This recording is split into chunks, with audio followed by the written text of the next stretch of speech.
আজকের অনলাইন ক্লাসে আজকে আমাদের যে অনার্স তৃতীয় বর্ষের যে ক্লাসটা সেই ম্যাক্রো ইকোনমিক্সের ক্লাস। সেই ম্যাক্রো ইকোনমিক্সে আজকে আমার সাথে যারা ঝুম ভার্সনে ক্লাস করার জন্য অংশগ্রহণ করেছি তাদেরকে আমি স্বাগত জানাচ্ছি। তো আজকে হচ্ছে আমাদের অধ্যায় দ্বিতীয় অধ্যায়, যেটা আমরা দেখবো যে মানি মার্কেট ইকুইলিব্রিয়াম। আমাদের দ্বিতীয় অধ্যায় হচ্ছে মানি মার্কেট ইকুইলিব্রিয়াম। সেই মানি মার্কেট ইকুইলিব্রিয়ামের মধ্যে আমরা আজকে একটা প্রশ্ন দেখব। সেই প্রশ্নটা হচ্ছে অর্থবাজার কি অথবা এলএম রেখা কি এবং এলএম রেখার সমীকরণ নির্ণয় করো। তাহলে আমরা এলএম রেখা কি এবং এলএম রেখার সমীকরণ কিভাবে নির্ণয় করা যায় সেই আলোচনা পর্বেই চলে যাচ্ছি। আচ্ছা, এখানে প্রশ্নটা লেখা আছে। তারপর প্রশ্নটা প্রথম অংশ, যে আমরা যখন আনসার করব তখন প্রথম অংশটা হচ্ছে অর্থবাজার বলতে কি বোঝো। তাহলে অর্থবাজার বলতে সাধারণত অর্থনীতিতে অর্থের চাহিদা এবং অর্থের যোগানের সমতাকে বলা হয় অর্থবাজারের ভারসাম্য। এরপর আমরা দেখব যে অর্থবাজার থেকে কি রেখা পাওয়া যায়, সেটা হচ্ছে এলএম রেখা। অর্থবাজারের ভারসাম্য অথবা অর্থবাজার বলতে কি বুঝো অথবা এলএম রেখা বলতে কি বুঝো, প্রত্যেকটা হচ্ছে একই জিনিস। হ্যাঁ, তাইলে আমরা এই চিত্রটা অর্থবাজার বলতে কি বুঝো এই অনুযায়ী আমরা এই চিত্রটা অঙ্কন করেছি। এই চিত্র থেকে আমরা দেখতে পাচ্ছি যে এলএম রেখা হচ্ছে এমন একটি রেখা যে রেখার প্রতিটি বিন্দুতে জাতীয় আয় এবং সুদের হারের মধ্যে ধনাত্মক সম্পর্ক প্রকাশ করে এবং প্রতিটা বিন্দুতে হচ্ছে অর্থের চাহিদা এবং অর্থের যোগান সমান। এভাবে জাতীয় আয় এবং সুদের হারের সমন্বয়ের ফলে যে বিভিন্ন বিন্দু পাওয়া যায় সেই বিন্দুগুলিকে যোগ করে যে রেখা আমরা পাই সেই রেখাটাই হচ্ছে কি এলএম রেখা। সেই এলএম রেখাটা সম্পর্কে সর্বপ্রথম ধারণা দেন যে আর কেইন্স, অর্থনীতিবিদ যে আর কেইন্স এই এলএম রেখাটা সম্পর্কে আমাদেরকে প্রথম ধারণা দেন। আচ্ছা, কেইন্স তার তারল্য পছন্দ তত্ত্বের অনির্ধারিত অবস্থা থেকে যে রেখাটা অঙ্কন করেন তাকে এলএম রেখা বা তারল্য রেখাও বলা হয়। অর্থাৎ কেইন্স তার একটা তথ্য, সেই তথ্যটার নাম হচ্ছে তারল্য পছন্দ তথ্য। কেইন্সের একটা তথ্য, সেই তথ্যের নাম হচ্ছে তারল্য পছন্দ তথ্য। সেই তথ্যের অনির্ধারিত অবস্থা থেকে যে রেখাটা অঙ্কন করেন সেই রেখার নাম হচ্ছে এলএম রেখা বা তারল্য রেখা। তাহলে আমরা এলএম রেখার আরেকটি নাম পেলাম, সেই নামটা হচ্ছে কি তারল্য রেখা। আচ্ছা, তাহলে এলএম রেখার প্রতিটি বিন্দুতে কি দেখায়, আমরা এলএম রেখার প্রতিটা বিন্দুতে দেখায় জাতীয় আয় এবং সুদের হারের মধ্যে কি ধনাত্মক সম্পর্ক এবং এলএম রেখার প্রতিটা বিন্দুতে অর্থের চাহিদা এবং অর্থের যোগানের সমতা নির্দেশ করে। এর জন্য এলএম রেখাটা হচ্ছে বাঁ দিক থেকে ডান দিকে ঊর্ধ্বগামী। এলএম রেখাটা হচ্ছে আপওয়ার্ডস স্লোপিং, বাম দিক থেকে ডান দিকে ঊর্ধ্বগামী। তাইলে আমরা অর্থবাজার বলতে কি বুঝো এই বিষয়টা আমরা এখানে বুঝতে পেরেছি, যেটা আমরা চিত্রের মাধ্যমে ব্যাখ্যা করলাম। আচ্ছা, পরের অংশ হচ্ছে এলএম রেখার সমীকরণ নির্ণয় করব। সেটা নির্ণয় করার জন্য আমরা পরবর্তী স্লাইডে গিয়ে সেই অংশটা নির্ণয় করব।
এবার আমাদের প্রশ্নের দ্বিতীয় অংশ, যে এলএম রেখার সমীকরণ কিভাবে নির্ণয় করা যায় সেই অংশটা আমরা নির্ণয়ের চেষ্টা করব।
L1 is a function of y, যেটা হচ্ছে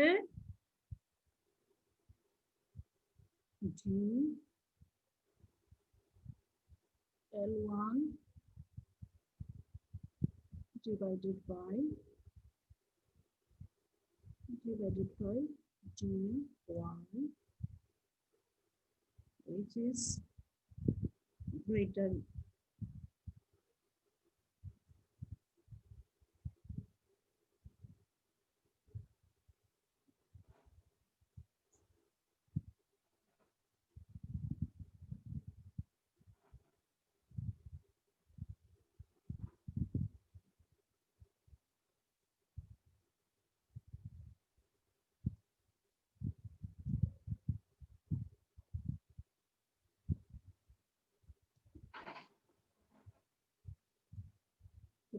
than হচ্ছে 0,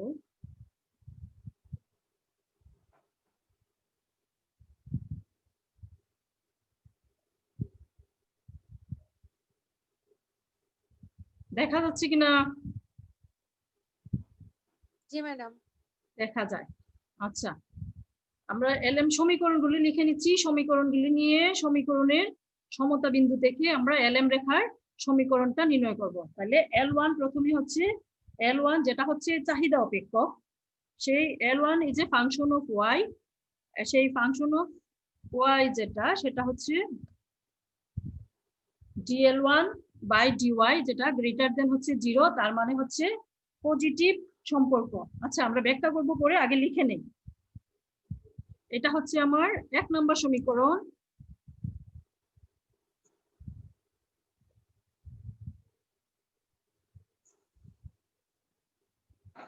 এটা হচ্ছে আমার সমীকরণ 1।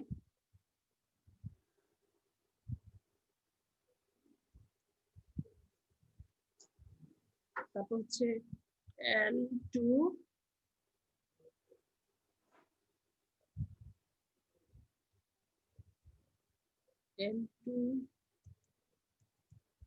equal to হচ্ছে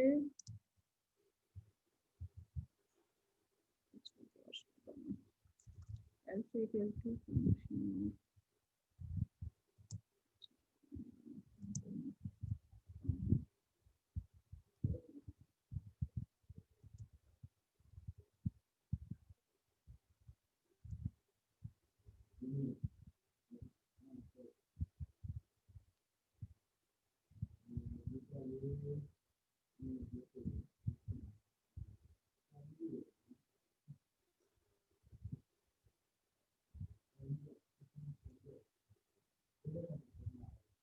L2 equal to function of I, যেটা হচ্ছে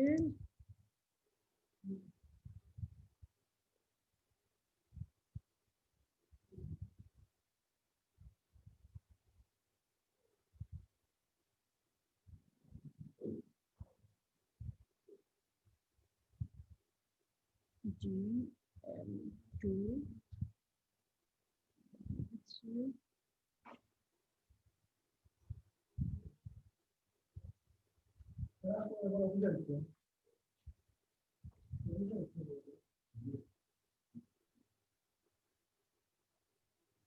by হচ্ছে DI which is less than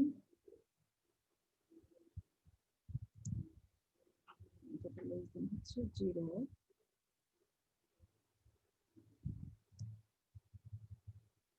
সমীকরণ হচ্ছে 2,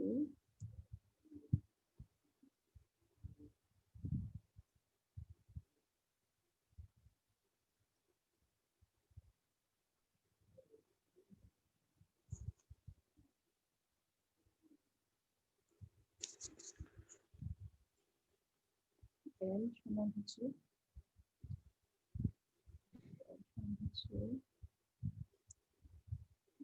equal to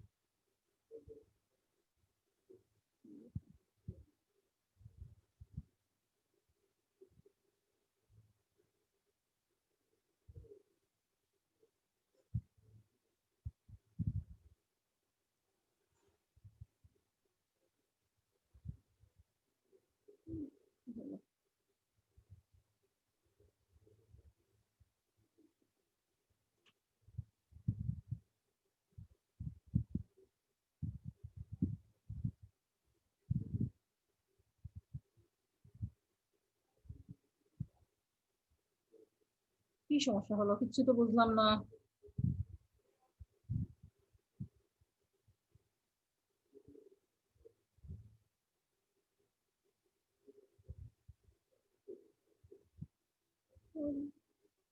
কিছু একটা তো হয়েছে।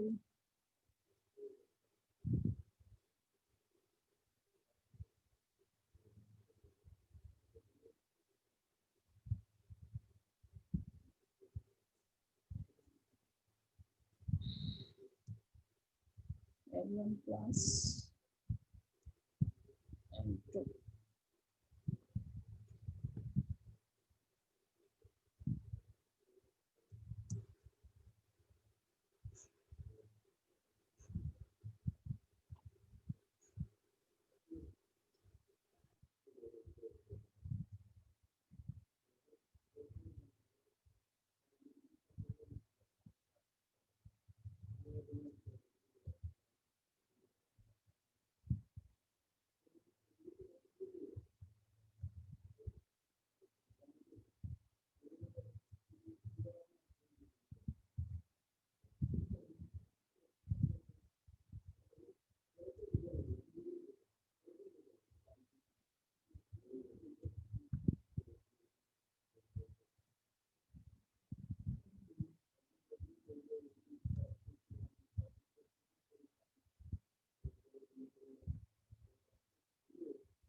দেখতে গেলে কি করে সে?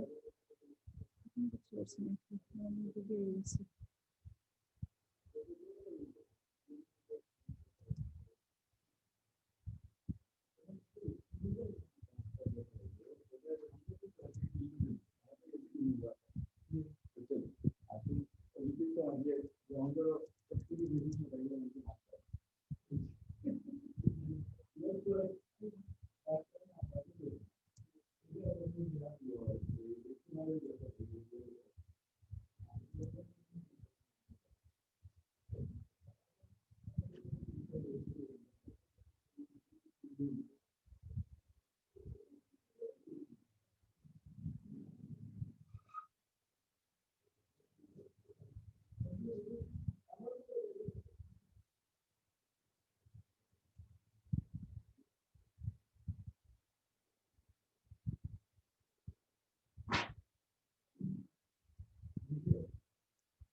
আচ্ছা দেখা যায় কিনা দেখো তো। জি ম্যাম দেখা যায় কিন্তু লেখাটা অনেক কষ্ট হয়ে যাচ্ছে, কারণ এটা তো লাইভ লেখা। তোমরা তো নিজেরাই দেখতেছো লেখা অনেক কঠিন হয়ে গেছে। জি হ্যাঁ, তারপরে দেখো যে এলএম রেখা সমীকরণের জন্য আমাদের কয়েকটা অপেক্ষক লিখতে হচ্ছে। প্রথমটা হচ্ছে চাহিদা অপেক্ষক L1। L1 দিয়ে যেটা আমরা লিখছি, L1 ইজ এ ফাংশন হচ্ছে ওয়াই। ওয়াই মানে হচ্ছে আমরা জানি কি, ওয়াই মানে হচ্ছে জাতীয় আয়। এটা হচ্ছে চাহিদা অপেক্ষক, যেটা হচ্ছে এখানে L1 দিয়ে যেটা L1 হচ্ছে প্রথম যে অপেক্ষকটা, সেটা হচ্ছে চাহিদা অপেক্ষক। সেই চাহিদা অপেক্ষকই জাতীয় আয়ের সাথে কিসের ইন্টারেস্ট রেটের সম্পর্ক হচ্ছে এখানে পজিটিভ, এর জন্য গ্রেটার দেন হচ্ছে 0। দ্বিতীয়টা হচ্ছে ফটকা চাহিদা অপেক্ষক, সেটা L2 is a function of I. ফটকা বাজারের সাথে L2 ফটকা বাজারের সাথে L2 কি সম্পর্ক? L2 হচ্ছে এখানে নেগেটিভ সম্পর্ক, যেটা হচ্ছে less than 0। Function of I মানে হচ্ছে ইন্টারেস্ট রেট। মোট এরপর এটা হচ্ছে মোট চাহিদা অপেক্ষক। এই যে L1 এবং L2 এই দুইটার যোগফল হচ্ছে মোট চাহিদা অপেক্ষক। তারপর হচ্ছে এখানে লেখাটা একটু অন্যরকম হয়ে গেছে, কারণ আমি যে ইকুয়েশন ইনসার্ট করছি সেই ইকুয়েশন ইনসার্টের জন্য ইকুয়েশনের জায়গাটা বাংলা লিখতে গেলে এরকম হচ্ছে। হ্যাঁ, অর্থের স্থির যোগান হচ্ছে এম সমান, এটা এম বার দাও তোমরা।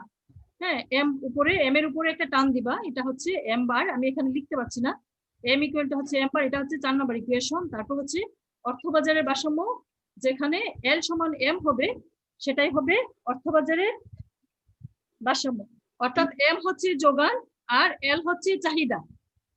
হ্যাঁ, অর্থের চাহিদা এবং অর্থের যোগান যে জায়গায় সমান সেটাই হচ্ছে অর্থবাজারের ভারসাম্য। আচ্ছা, এবার আমরা পরের স্লাইডে যাচ্ছি। পরের স্লাইডে গিয়ে দেখবো যে জাস্ট এখান থেকে একটা ইকুয়েশন বের করা। এই ইকুয়েশনটার সমাধান করি আমাদের কি এলএম সমীকরণ পাওয়া যাবে।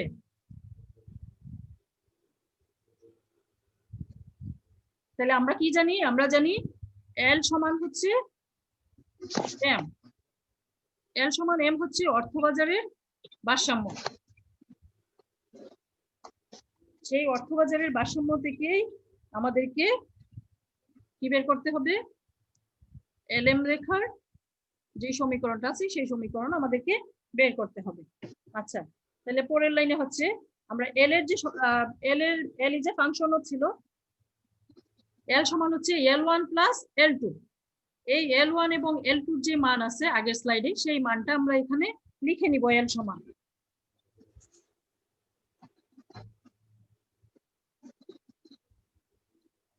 L1 is a function of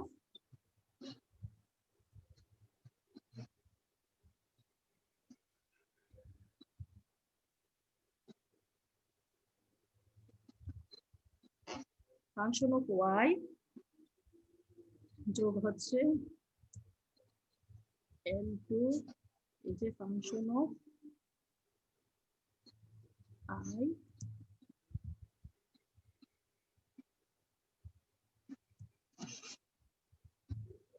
L2 is a function of I equal to হবে m। m বার হবে এটা। m এর উপরে তোমরা একটা টান দিবা, এখানে লেখা যাচ্ছে না m এর উপর টানটা, তারপর তোমরা একটা টান দিয়ে দিবা। চাইলে অবশ্য আমি লিখতে পারবো যে lm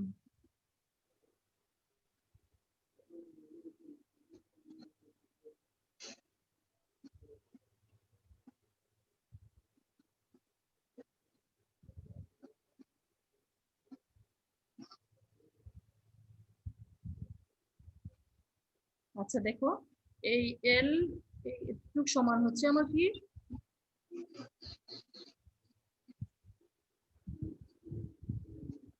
L1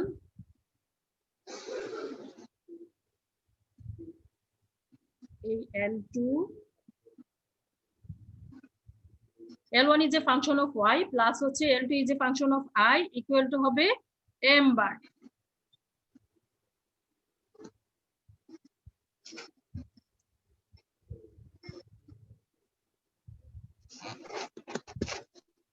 এখান থেকে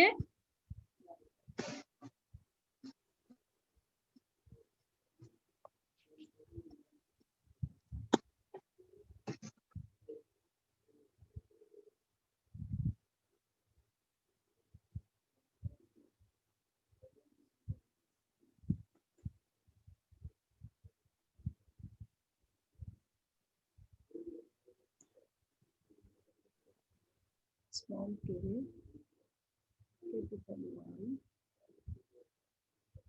plus 2 minus 3i equal to হবে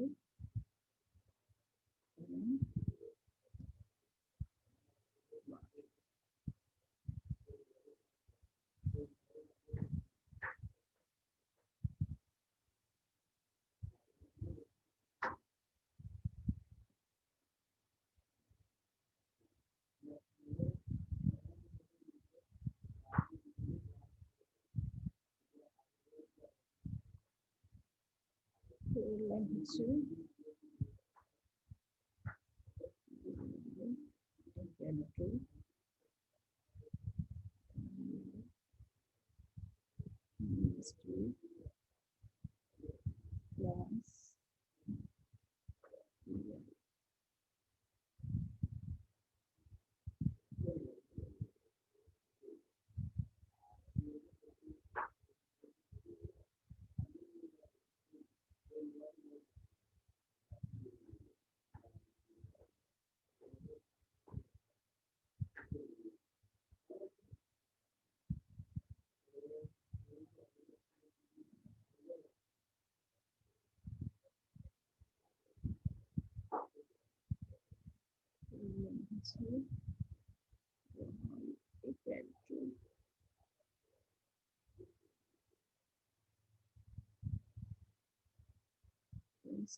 equation.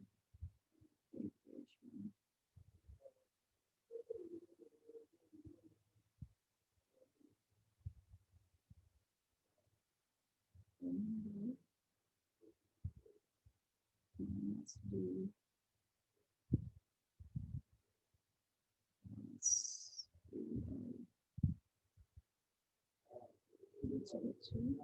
small k.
আচ্ছা দেখো লেখা শেষ।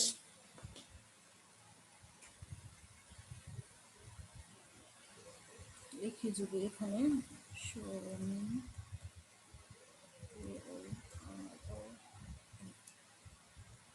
এটা হচ্ছে আমাদের সমীকরণ।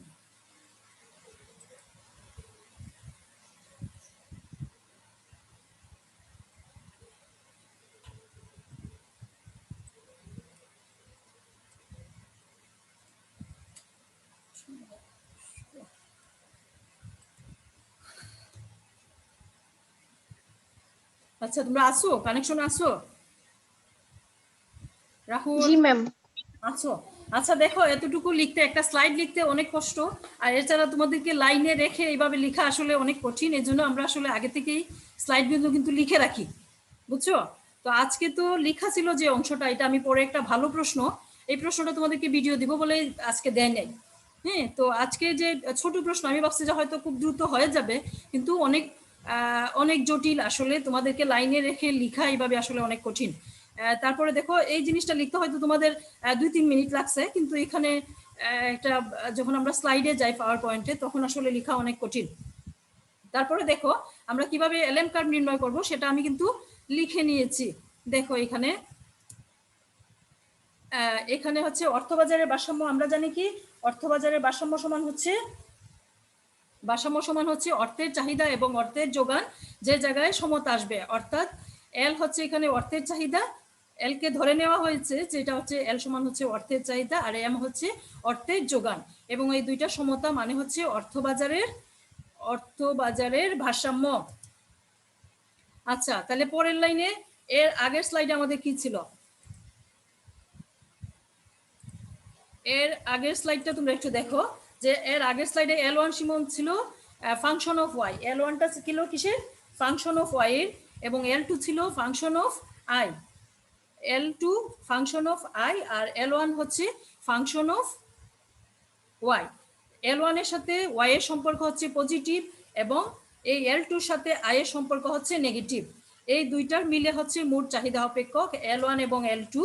এবং অর্থের এখানে দেখো, এখানে একটা কাজ করতে পারি, এটাকে এম নট দিয়ে দিই, এম বার।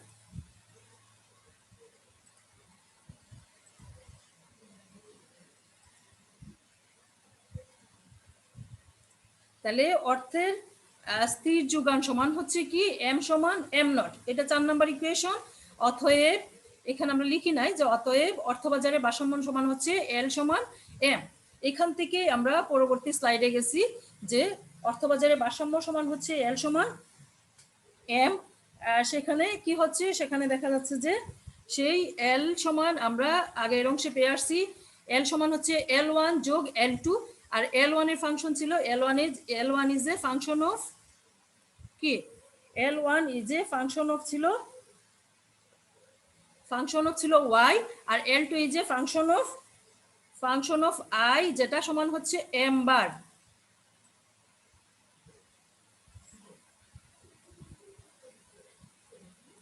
সেই m বার। তারপরের লাইনে হচ্ছে যে আমরা এটাকে যদি কে ধরে নেই, মানে আমাদের এল সমান হচ্ছে, আমরা যদি L1টাকে কে ধরে নেই তাহলে কে ওয়াই প্লাস এই পুরো অংশটাকে, এই যে অংশটা এটাকে ডি, এটা L2i সমান কি ধরে নিছে, L2 সমান আমরা যে ফাংশন অফ আই লিখছিলাম ওখানে দেখো আগের স্লাইডে দেখো, এই যে ফাংশন অফ আই লিখছি এখানে এটাকে সমান লিখছে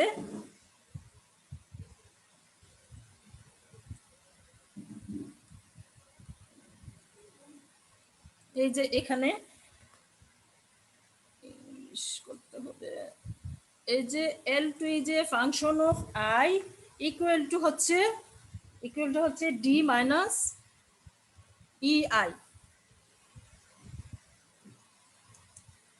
ডি মাইনাস ইআই। আর এখানে যে L1 লিখছে, এই L1 is a function of Y, এটা ইকুয়াল টু হচ্ছে স্মল কে এবং ক্যাপিটাল ওয়াই।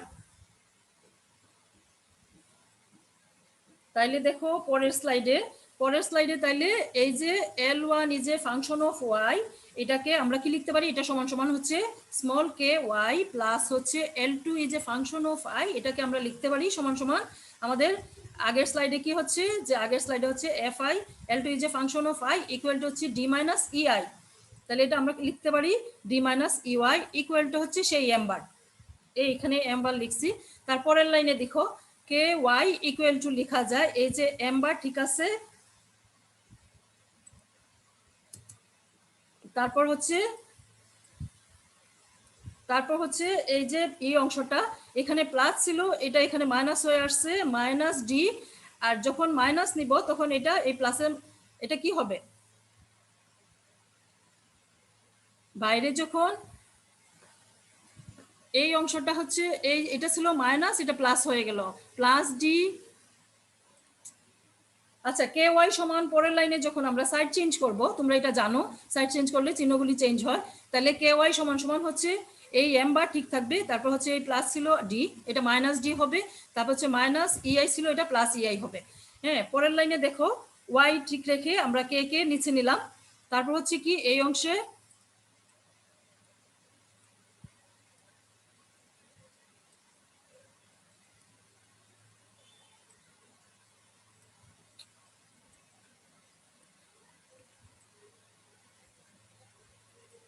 এই অংশে হচ্ছে আমার এম বার ঠিক আছে, তারপর হচ্ছে মাইনাস এম বার ঠিক আছে, মাইনাস ডি প্লাস ইউআই, নিচে হচ্ছে কে। হ্যাঁ, অতএব ভেঙ্গে আমি পরের লাইনে নিছি, অতএব ওয়াই সমান হচ্ছে এম মাইনাস ডি, এতটুকু অংশ একটা অংশে ডিভাইডেড বাই কে, তারপর হচ্ছে প্লাস ই বাই কে, তারপর হচ্ছে আই, এটাই হচ্ছে আমার এলএম সমীকরণ। তাহলে আমরা কি বুঝছি এলএম সমীকরণ কিভাবে নির্ণয় করা যায়? জি ম্যাম। হ্যাঁ, যদিও তোমাদের অনেকক্ষণ থাকতে হয়েছে লাইনে, কিন্তু দেখো যে আসলে স্লাইড রেডি করা অনেক কঠিন, স্লাইডে অঙ্কগুলি করানো আসলে অনেক কঠিন। তারপরেও আমি চেষ্টা করছি যে তোমরা দেখো যাতে যে আমি কিভাবে একটা করে লাইন নিছি, লাইনগুলি কিভাবে আসলো। এই লাইনগুলি কিন্তু আমাদের আগের স্লাইডের সাথে জড়িত, যে আগের স্লাইডে চাহিদা অপেক্ষক L1 হচ্ছে ফাংশন অফ ওয়াই, যেটাকে আমরা লিখছি এটা সমান সমান লেখা যায় কে ওয়াই, তারপর হচ্ছে ফটকা চাহিদা অপেক্ষক L2, এটা ফাংশন অফ আই, এটাকে লেখা যায় সমান সমান লেখা যায় ডি মাইনাস ইউআই। এগুলি আমরা কিন্তু ধরে নিয়েছি, প্রত্যেকটা জিনিস কিন্তু সমীকরণ আগে থেকে দেওয়া আছে। তারপর হচ্ছে মোট চাহিদা অপেক্ষক এল সমান হচ্ছে এখানে দেখো আমি এল আবার কি হয়ে গেল, আচ্ছা এখানে দেখো L1 প্লাস L2 এ সমান হচ্ছে এল, তারপর অর্থের স্থির চাহিদা হচ্ছে আমার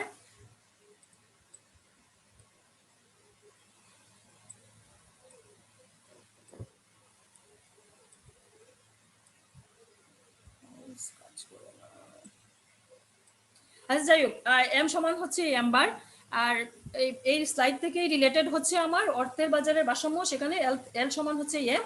এখান থেকে আমরা সমীকরণের আগের স্লাইডের মানগুলি বসিয়ে দিলাম, সেই মানগুলো থেকে আমরা কি করলাম এখানে ওয়াই এর মান বের করছি, সেই ওয়াই সমানই হচ্ছে যা বের হলো সেটাই হচ্ছে আমার এলএম সমীকরণ। তাইলে আমাদের প্রশ্ন যদি থাকে যে অর্থবাজার কি বা এলএম রেখা কি, এলএম রেখা সমীকরণ নির্ণয় করো, তাইলে আমরা কি সমীকরণ নির্ণয় করতে পারবো? জি ম্যাম। সমীকরণ নির্ণয় করা সম্ভব। তাহলে আজকের ক্লাস এতটুকুই থাকুক, কি বলো? হ্যাঁ, আজকের ক্লাস এতটুকু। আগামী ক্লাসটা, আগামী যে সপ্তাহে যে আমার সাথে তোমাদের যে ক্লাসটা আছে, ওই ক্লাসে আমি তোমাদের যে বড় একটা কোয়েশন, যেটা তোমাদের গ সেকশনে যেটা আসে, যে সি সেকশনে প্রশ্নের মধ্যে 3টা পার্ট থাকে, ক বিভাগ, খ বিভাগ এবং গ বিভাগ, সেই গ বিভাগের জন্য একটা বড় প্রশ্ন আছে, সেই বড় প্রশ্নটা আমি আগামী সপ্তাহে তোমাদেরকে ভিডিও আকারে দিয়ে দিব, জুমে না নিয়ে।